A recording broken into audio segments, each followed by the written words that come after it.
네, 우리는 계속하여 지금 신약성경 로마서의 말씀으로 복음과 믿음이라는 신앙의 주제로 말씀을 배우고 있습니다. 오늘은 우리가 받은 본문 말씀인 신약성경 로마서 7장 1절에서 13절의 말씀으로 율법은 왜 우리를 구원하지 못합니까? 라는 제목으로 함께 하나님의 말씀의 은혜를 받고자 합니다. 사랑하는 여러분, 우리는 지금 계속해서 사순절 기간을 보내고 있습니다. 우리가 계속 배우고 있듯이 사순절의 주인공은 다름 아닌 우리 주 예수 그리스도이십니다.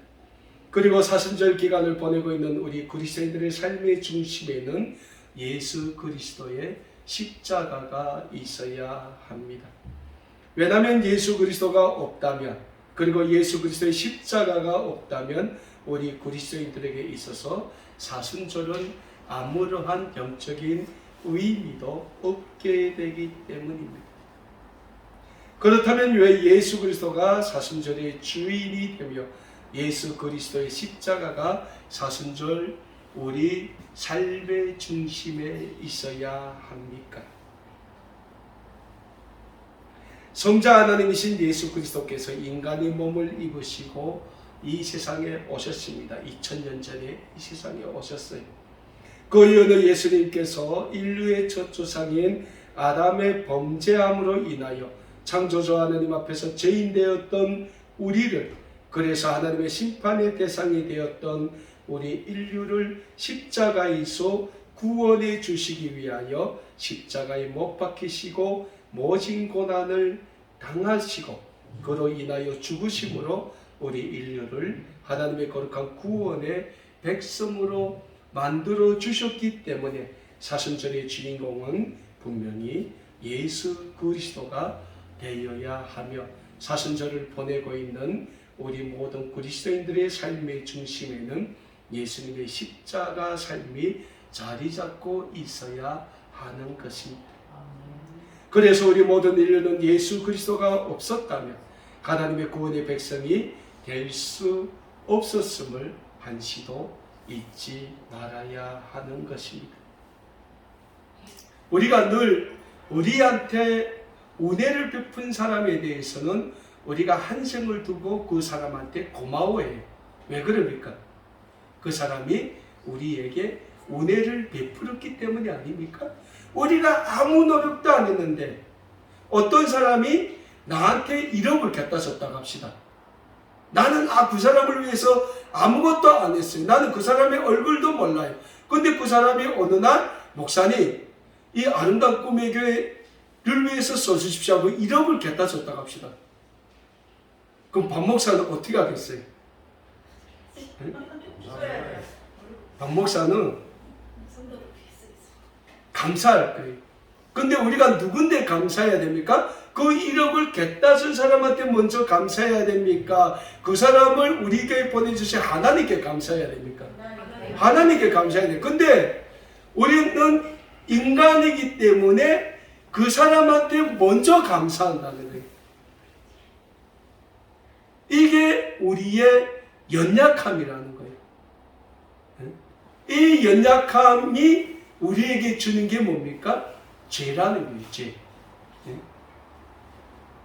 오늘 본문 말씀에서 사도 바울이 율법에 대해서 우리에게 말씀합니다. 근데 이 율법이 뭡니까? 하나님의 선민인 이스라엘 민족에게 주신 구약의 계명입니다. 우리가 저번에 설교 시간에 우리가 예배 시간 배웠지만 율법이 몇 가지라고 했습니까? 613가지. 어마어마하게 많죠? 이 율법에는 2가지입니다. 하나님 앞에서 해야 되는 것, 그리고 하지 말아야 되는 것. 하나님 앞에서 하지 말아야 되는 게 뭡니까? 죄죠. 인간의 죄라는 거예요. 우리가 이 세상을 삽니다. 우리가 이 세상을 사는데 이 세상이 우리에게 너는 이렇게 살아야 된다, 이렇게 살면 안 된다고 규정해 준 게 뭡니까? 법이라는 거예요. 거기 세상법이에요. 그 세상법이 사람의 행위에 따라서 그 사람을 죄인으로도 심판하고 의인으로도 심판한다는 거예요. 이 초대교회, 당시 유대인 출신의 그리스도인들은 예수 그리스도의 구속의 죽으심과 부활, 무엇보다도 예수 그리스도께서 인류의 모든 죄를 감당하시고 십자가에 달려 죽으셨다는 변하지 않는 사건, 그럼에도 불구하고 이 세상의 모든 사망의 권세를 깨시고 우리 인류의 구원을 위하여 다시 살아나셨다는 이 변하지 않는 사실을 잘 안 믿으려고 했어요. 왜? 유대인 출신의 그리스도인들에게는 고정관념이 뭡니까? 우리는 하나님으로부터 선택받은 하나님의 선민이다 라는 선민의식이 굉장히 깊이 깔려 있는 거예요. 그래서 그들은 우리는 하나님의 선민이고 우리는 하나님으로부터 율법을 받았고, 옛계명이라고 하죠. 율법을 받았고 우리는 태어나서 8일 되면 할례를 받고, 근데 너네는 그런 걸 받았냐 그거예요. 이방인 그리스도인들을 향해서 너네는 그걸 받아야 되냐? 받아야 된다는 거예요. 율법도 지켜야 된다는 거예요. 근데 굉장히 유감스럽게 우리 인류가 율법을 다 지킬 수 있습니까? 절대로 못 지킨다는 거예요. 그걸 누구보다 잘 아는 사람이 누굽니까? 사도 바울이었다는 거예요. 사도 바울이 어떤 사람입니까? 유대인이잖아요.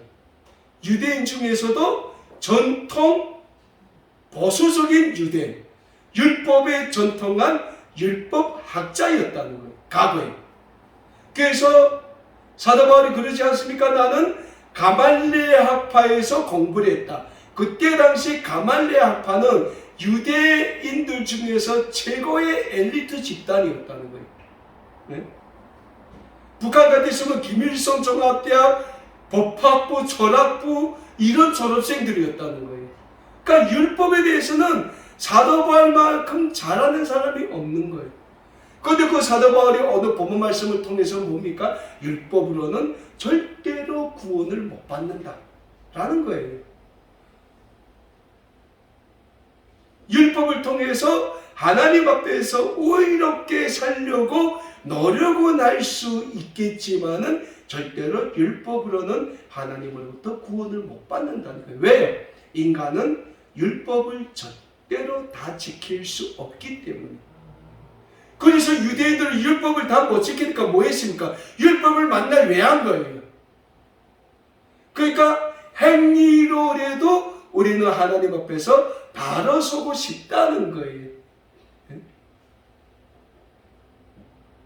근데 이 세상의 모든 사람들은 다 법을 어떻게 지킵니까? 못 지키. 그래서 법으로는 우리가 절대로 의로운 사람이 될 수 없다는 거예요.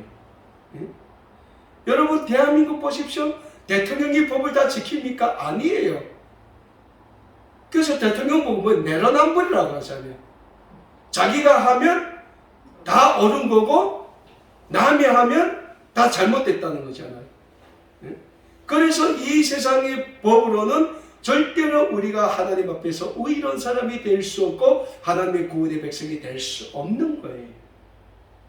그걸 지금 사도 바울이 그 613가지 율법을 다 열거할 수 없으니까 거기에서 한 가지를 가지고 왜 율법으로는 절대로 하나님의 구원이 될 수 없는가에 대해서 오늘 본문 말씀을 통해서 우리에게 교훈해주고 있는 거예요. 먼저 사도 바울은 하나님의 선민인 이스라엘 민족에게 왜 율법을 주셨는지에 대해서와 하나님은 이스라엘 민족이 율법을 통하여 어떤 삶을 살기를 원하셨는지를 율법의 한 조항을 예를 들어 말씀하고 있습니다. 오늘 본문 말씀 로마서 7장 1절에서 6절의 말씀입니다. 형제들아 내가 법하는 자들에게 말하노니 너희는 그 법이 사람이 살 동안만 그를 주관하는 줄 알지 못하느냐. 남편 있는 여인이 그 남편 생전에는 법으로 그에게 매인받으나 만일 그 남편이 죽으면 남편이 법에서 벗어나느니라. 그러므로 만일 그 남편 생전에 다른 남자에게 가면 옮겨라. 그러나 만일 남편이 죽으면 그 법에서 자유롭게 되나니 다른 남자에게 갈지라도 음료가 되지 아니하느니라. 그러므로 내 형제들아 너희도 그리스도의 몸으로 말미암아 율법에 대하여 죽임을 당하였으니 이는 다름이 곧 죽은 자 가운데서 살아나신 이에게 가서 우리가 하나님을 위하여 열매를 맺게 하려 함이라. 우리가 육신에 있을 때에는 율법으로 말미암는 죄의 정욕이 우리 지체 중에 역사하여 우리도 사망을 위하여 열매를 맺게 하였더니 이제는 우리가 열매였던 것에 대하여 죽었으므로 율법에서 벗어났으니 이러므로 우리가 영의 새로운 것으로 섬길 것이요 율법 저번에 묵은 것으로 아니할지니라 라고 사도 바울이 말씀하고 있어요. 자, 사도 바울이 지금 로마에 있는 초대 그리스도인 공동체에 지금 편지를 쓰면서 율법에 뭘 조항을 둡니까? 혼인관계에 대한 법을 조항을 드려요. 왜? 유대인들이 이 몇 가지를 굉장히 따진 것 중에 혼인관계 조항이라는 거예요. 네? 요한복음을 보면 예수님이 수가성 여인과 대화하는 모습이 나옵니다. 그런데 수가성 여인이 남자가 몇 명이었어요? 응? 무지 많았어요. 근데 거기 다 살아있는 남자가 있어요. 아니겠죠. 죽으니까, 남편이 또 죽으니까 또 다른 남자 만나고 다른 남자 만나고 응? 그랬어요. 그래서 그 수가성의 사람들은 그 여인을 사람 취급을 안 했다는 거예요. 계속 손가락질 하니까 이 여인이 그 수가성 운물에 물을 기울여 나왔는데 어느 시간에 나왔습니까? 사람들이 안 나오는 시간. 제일 따가운, 햇볕이 제일 따가운 정오 12시에 나오는 거예요. 그때는 너무 더워서 누구다. 지금도 팔레스타인 이스라엘 지역 가면 정오 시간이 제일 뜨거워요. 밤에는 또 무지 추워요. 그러니까 그 정오 시간에는 누구도 안 나온다는 거예요. 그러니까 그 시간에 이 여인이 물을 기울여 나온 거예요. 왜? 사람들이 자기를 보면 뒷소리하고 손가락질하니까 뭐라고 했겠어요? 창녀라고 했겠죠. 옥녀라고 했겠죠. 근데 예수님이 뭐라고 했습니까? 네? 그에게 나는 너를 정죄를 안 한다는 거예요. 네? 내가 누군지 알았더라면 나에게 영생토록 목마르지 않는 물을 달라고 해서 그 영생이 뭡니까? 주님이 주시는 구원의 은총이라는 거예요. 네? 근데 유대인들은 어디에 걸려 있습니까? 과거의 율법에 얽매 있었던 거예요. 사도 바울이 뭐라고 합니까? 내가 법하는 자들에게 말한다고 했잖아요. 1절에서. 사도 바울이 너무 당당하게 내가 법하는 자들에게 말하노니 그 법하는 자들이 누굽니까? 유대인들이에요. 율법을 아는 사람들. 그 사람들에게 내가 말한다는 거예요. 응? 그리고 사도 바울이 뭐라고 합니까? 응? 그 법이 사람이 사는 동안만 너희를 주관한다는 거예요. 사랑하는 여러분, 이 세상의 법은 우리가 살아있을 때 우리를 정죄하는 법이에요. 심판하는 법이라는 거예요. 그런데 우리 그리스도인들에게는 이 세상에서의 사는 날 동안보다 더 귀중한 삶이 있다는 거예요. 그 삶이 뭡니까? 우리가 육신은 죽어서 흙으로 갈지라도 우리의 영혼은 영원토록 가게 될 하나님 나라가 있다는 거예요. 예수님이 십자가에서 피 흘려 죽으셨어요. 왜 죽었습니까?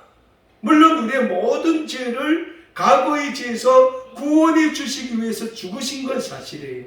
근데 우리가 그 과거의 죄에서 구원받음으로 인하여 우리에게 차려진 가장 즐겁고 가장 큰 선물이 뭡니까? 우리가 이 땅에서의 삶을 마감한 다음에 가게 될 하나님 나라로 갈 수 있는 그 권리를 우리가 예수 그리스도의 십자가의 죽으심으로 인하여 우리가 하나님으로부터 선물로 부여받게 됐다는 거예요. 응? 그래서 사도 바울이 뭐랍니까? 율법은 우리가 사망을 위한 열매를 맺게 한다. 우리를 너는 죄인이라고 정죄를 한다는 거예요. 응? 그래서 우리에게는 뭡니까? 새로운 영의 은혜가 필요하다. 그 새로운 영의 은혜가 뭡니까? 하나님이 예수 그리스도를 통하여 우리에게 주신 구원의 은혜라는 거예요. 그 구원의 은혜가 있기 때문에 뭡니까? 사도 바울이 뭐라고 합니까? 네?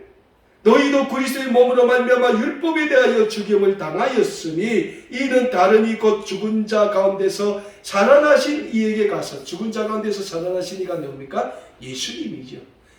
가서 뭡니까? 우리가 율법에서 벗어나고 벗어난다는 거예요. 사망을 위한 열매가 아니고 의를 위한 열매, 새로운 영생의 열매를 맺게 하려 한다는 거예요. 하나님의 이 은혜, 예수 그리스도를 통하여 우리에게 주시는 이 은혜가 우리의 삶에 차고 넘칠 수 있기를 간절히 소원합니다. 그 은혜가 우리의 삶을 주장을 해야 돼요. 우리의 삶이. 내 삶, 내 육신이 나를 주장하는 게 아니라, 내 생각이 나를 주장하는 게 아니라 예수 그리스도의 그 십자가의 삶이 나를 이끌어 가야 된다는 거예요. 그럴 때 우리는 예수 그리스도를 통하여 하나님의 구원받은 구원의 백성으로서의 삶을 살아갈 수 있다는 거예요. 율법에서 뭐라고 합니까? 여인은 그 남편이 살아있는 동안에는 그 남편이 것이라는 거예요. 그 남편이 죽었을 때만이 그 여인은 그 남자에게서 자유로워질 수 있다는 거예요.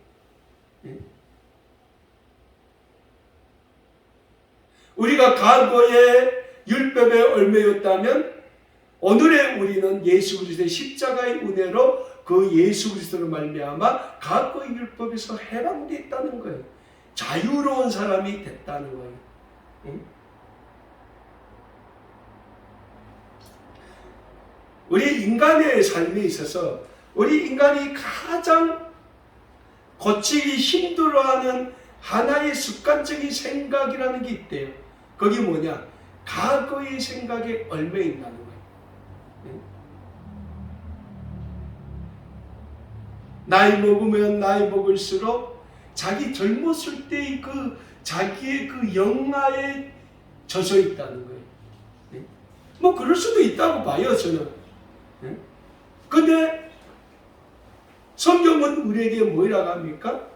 과거에서 너희가 벗어날 때만이 예수 그리스도를 통하여 하나님이 주신 새로운 의의 삶을 살 수 있다고 말씀하는 거예요. 누굴 통해서 우리가 의의 삶을 산다고 합니까? 예수님을 통해서. 우리를 통해서는 절대로 우리는 하나님 앞에서 의롭게 살 수 없다는 거예요. 그래서 오늘 본문 6절의 말씀에서 사도 바울은 뭐라고 말씀합니까? 이제는 우리가 얽매였던 것에 대하여 죽었으므로 율법에서 벗어났으니 이러므로 우리가 영의 새로운 것으로 섬길 것이요 율법 조문에 묵은 것으로 아니할지라고 말씀하는 거예요. 그러니까 율법은 이제 묵었다는 거예요. 그래서 율법은 잊으라는 거예요. 오직 뭐만 생각해라? 예수님의 십자가만 생각하라는 거예요. 사랑하는 여러분, 오늘 하나님의 우리 그리스도인들에게 원하는 삶은 과거의 삶을 원하는 것이 아니라 과거의 삶을 원하는 것이 아니라는 영적인 사실을 우리는 잊지 말고자 합니다. 그렇습니다. 하나님은 오늘 우리 모두가 하나님의 구원의 영광을 위해 살아가는 삶을 살기를 원하고 계시는 것입니다. 그리고 우리 그리스도인들이 예수 그리스도를 믿는 믿음으로 하나님의 구원의 영광을 위해 살아갈 때 그 삶은 하나님과 영원토록 함께하는 삶이 된다는 영적인 진리 또한 우리는 잊지 말고자 합니다. 무엇보다 우리 인류는 아담 이후로 하나님 앞에서는 죄의 근성을 가지고 살 수밖에 없는 연약한 존재입니다. 그러한 죄인된 우리 인류를 위하여 하나님께서 하나밖에 없는 독생자 예수 그리스도를 이 세상에 보내주시어 우리 인류를 모든 죄에서 구원해 주셨던 것입니다. 그래서 우리는 예수 그리스도로 인해 과거의 율법주의나 할례가 없이도 예수 그리스도의 구원의 은혜가 있기 때문에 우리는 과거의 모든 죄악에서 구원받은 하나님의 거룩한 구원의 백성이 되는 것입니다. 이 구원의 은혜가 사순절 이 기간 우리 모두 새롭게 간직하고 새겨야 할 하나님의 은혜임을 우리는 잊지 말고자 합니다. 오늘 본문 말씀을 통하여 우리가 배우게 될 두 번째 영적인 교훈은 율법에 얽매인 과거의 삶이 죄로 인한 죽음이었다면 예수 그리스도의 십자가의 구속의 은혜의 삶은 죄에서 자유함으로 인한 구원의 열매를 맺게 하는 삶이라는 영적인 진리를 우리는 또한 명심하고자 합니다. 오늘 본문 말씀 로마서 7장 7절에서 13절의 말씀입니다. 그런즉 우리가 무슨 말을 하리요? 율법이 죄냐? 그럴 수 없느니라. 율법으로 말미암자거는 내가 죄를 알지 못하였으니 그 율법이 탐내지 말라 하지 아니하였더라면 내가 탐심을 알지 못하였으리라. 그러나 죄가 기회를 타서 계명으로 말미암아 내 속에서 온갖 탐심을 이루었나니 이는 율법이 없으면 죄가 죽은 것임이라. 전에 율법을 깨닫지 못하였을 때에는 내가 살았더니 계명이 이름에 죄는 살았고 나는 죽었도다. 생명에 이르게 할 그 계명이 내게 대하여 도리어 사망에 이르게 하는 것이 되었도다. 제가 기회를 타서 계명으로 말미암아 나를 속이고 그것으로 나를 죽였는지라. 이러보건대 율법은 거룩하고 계명도 거룩하고 의로우며 선하도다. 그런즉 선한 것이 내게 사망이 되었느냐? 그럴 수 없느니라. 오직 죄가 죄로 드러나기 위하여 선한 그것으로 말미암아 나를 죽게 만들었으니 이는 계명으로 말미암아 죄로 심히 죄되게 하려 함이라 라고 사도 바울이 말씀하고 있습니다. 오늘 본문 말씀에서 사도 바울은 율법이 죄인가? 라는 질문과 함께 율법은 하나님의 말씀과 율례로 지어졌기 때문에 절대로 율법이 죄가 될 수는 없다고 말씀하고 있습니다. 우리가 죄인 된 것은 우리가 율법의 계명을 지킬 수 없기 때문에 죄인인 거지 율법 자체가 죄는 아니라는 거예요. 그래서 하나님께서 하나님의 선민인 이스라엘 민족이 그 하나님이 주신 율법을 지키지 못함을 보시고 예수 그리스도를 이 세상에 보내주셔서 예수 그리스도를 통해서 우리에게 새로운 계명을 주시지 않았습니까? 하나님이 그렇다면 예수 그리스도를 통하여 우리에게 주신 새로운 계명이 뭡니까? 신약성경 마태복음 22장 37절에서 40절의 말씀에서 예수님은 우리에게 이런 말씀을 주십니다. 예수께서 이르시되 내 마음을 다하고 목숨을 다하고 뜻을 다하여 주 너희 하나님을 사랑하라 하셨으니 이것이 크고 첫째 되는 계명이요 둘째도 그와 같으니 내 이웃을 내 자신과 같이 사랑하라 하셨으니 이 두 계명이 온 율법과 선지자의 강령이니라 라고 말씀하신 거예요. 예수님이 뭐라고 말씀하셨습니까? 내 마음을 다하고 목숨을 다하고 뜻을 다하여 주 너희 하나님을 사랑하라 하셨으니까 첫째는 우리의 모든 것을 다하여 하나님을 사랑하는 거예요. 그게 첫째 되는 계명이라고 말씀하거든요. 근데 그 앞에 뭐라고 했을까? 크고 첫째 되는 계명이다라고 해요. 예수님이 말씀하신 것처럼 우리는 우리의 온 마음과 뜻과 정성을 다하여 우리 하나님을 사랑해야 될 사명이 있어요. 의무가 있어요. 여러분, 저는 이런 생각을 해봅니다. 이 박 목사도 똑같을 거예요. 이 박 목사가 박 목사 자신을 사랑하는 것만큼 하나님을 사랑한다면 하나님이 왜 축복을 안 하겠습니까? 근데 우리가 그렇게 안 사는 거예요. 하나님을 사랑한다면서도 이 세상의 삶에서는 하나님보다 내 자신을 더 사랑한다는 거예요. 응? 여러분, 우리 조금만 아프면 그거 좋다는 약을 다 찾아 먹지 않아요. 왜? 나를 사랑하기 때문에. 근데 우리가 그렇게 나를 사랑하는 것만큼 하나님을 사랑하는가? 아니라는 거예요. 못하는 게 아니라 어쩌면 우리가 안 할 수 있다는 거예요. 근데 예수님이 우리에게 뭐라고 말씀하십니까? 내 마음을 다하고 목숨을 다하고. 목숨이 뭡니까? 우리 생명을 하나님께 내어놓으라는 거예요. 뜻을 다하고 우리의 생각을 하나님께 맞추라는 거예요. 응? 그렇게 사랑할 때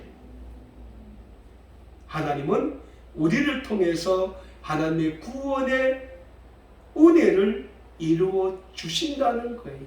축복의 은혜를 주신다는 거예요. 그리고 두 번째 뭡니까?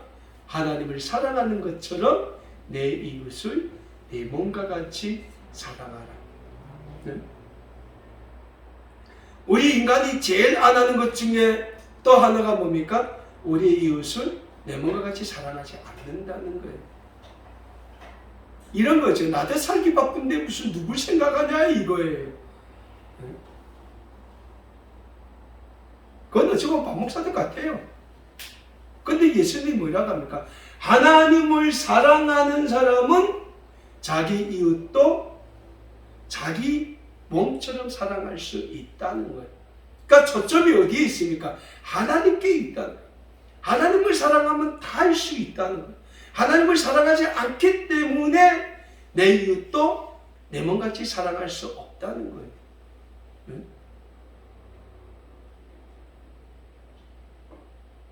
저는 우리 아름다운 꿈에게도 같다고 생각해요. 우리가 정말 우리의 온 마음과 뜻과 정성을 다하여 하나님을 사랑하고 그 하나님을 사랑하는 것 같이 우리 공동체의 모든 우리 구성원들을 우리 몸과 같이 사랑만 한다면 하나님이 왜 아름다운 꿈에게 영적인 부흥을 안 주겠습니까? 준다는 거예요. 근데 우리가 안 하기 때문에. 몰라서 안 할 수도 있고 알면서 안 할 수도 있고, 근데 나는 후자가 더 높다는 거예요. 예수님이 이 세상에 오셨어요. 하나님이시 예수님이 오셨다는 거예요. 하나님의 그 높은 보살을, 영광의 보살을 버리시고 인간의 몸을 입으시고 이 세상에 오셨어요. 그리고 그 예수님이 십자가에 못 박혀 그 몸에 있는 모든 피를 다 쏟으시면서 죽기까지 하나님의 인류 구원의 그 사랑에 그 아들 하나님이 순종하셨다는 거예요. 예수님이 하나님의 그 인류 구원의 그 구원의 사역에 순종하신 것처럼 우리도 예수님의 그 구원의 은혜에 순종해야 될 사명이 있다는 거예요. 그리고 우리는 날마다 우리의 삶을 하나님께 거룩한 복음의 산지물로 드리기를 힘써야 됩니다. 아멘.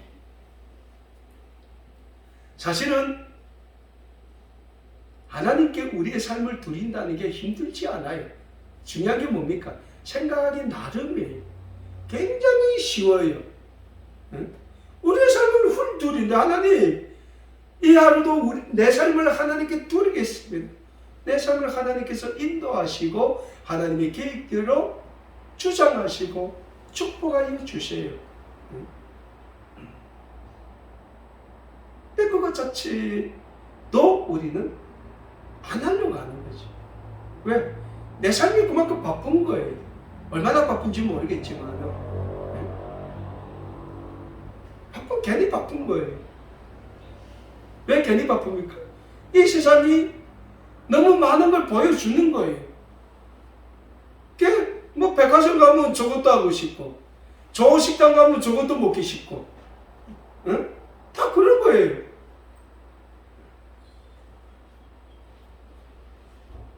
물론 우리는 우리의 삶이 있습니다. 이 세상에서 우리의 삶을 살아야 돼요. 그런데 그 우리의 삶을 사는 가운데서 가장 중요한 게 뭡니까?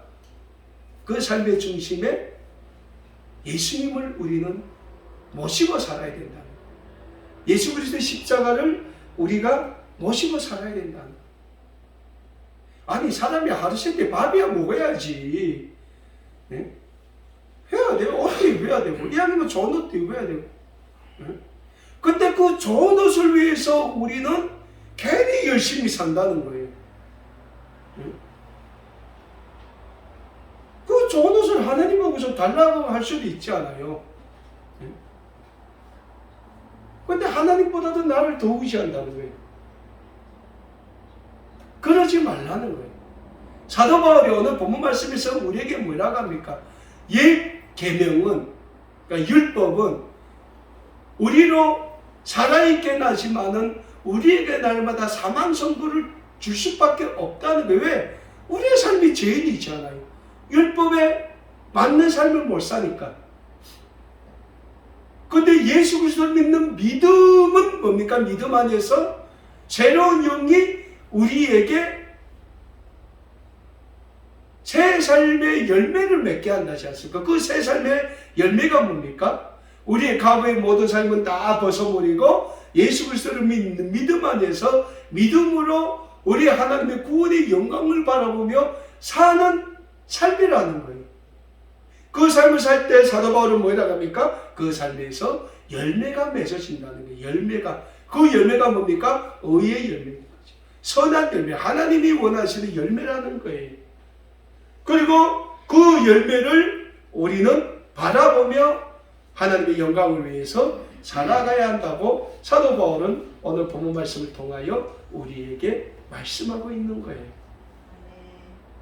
사랑하는 여러분, 과거의 율법으로는 우리는 절대로 하나님의 구원의 백성이 될 수 없습니다. 오직 예수 그리스도의 십자가의 구속의 은총이 있기에 우리는 하나님의 구원의 백성이 되는 것입니다. 그리고 우리를 향하신 하나님의 구원의 은혜가 우리가 잘나서 된 것도 아니며 우리가 하나님 앞에 구원받을 의로운 행위를 했기 때문에 우리에게 차려진 대가도 아니라는 사실입니다. 오로지 온전히 100% 하나님의 은혜인 것입니다. 오늘도 이 구원의 은혜를 기억하며 온전히 하나님만을 사랑하며 하나님만을 섬기며 나아가 우리 아름다운 꿈에게 공동체를 사랑함으로 우리의 착한 행실을 통하여 이 세상에 많은 사람들이 하나님 앞에 나와 구원의 백성으로서의 영광과 찬양과 영광을 하나님께 돌려드립니다. 그러한 과정을 통하여 우리 아름다운 꿈에게 영적인 회복과 부흥과 축복의 역사를 이루어가는데 마음껏 쓰임받는 우리 모든 믿음의 가족 여러분들이 다 되실 수 있기를 주님의 이름으로 간절히 축원합니다. 기도하겠습니다.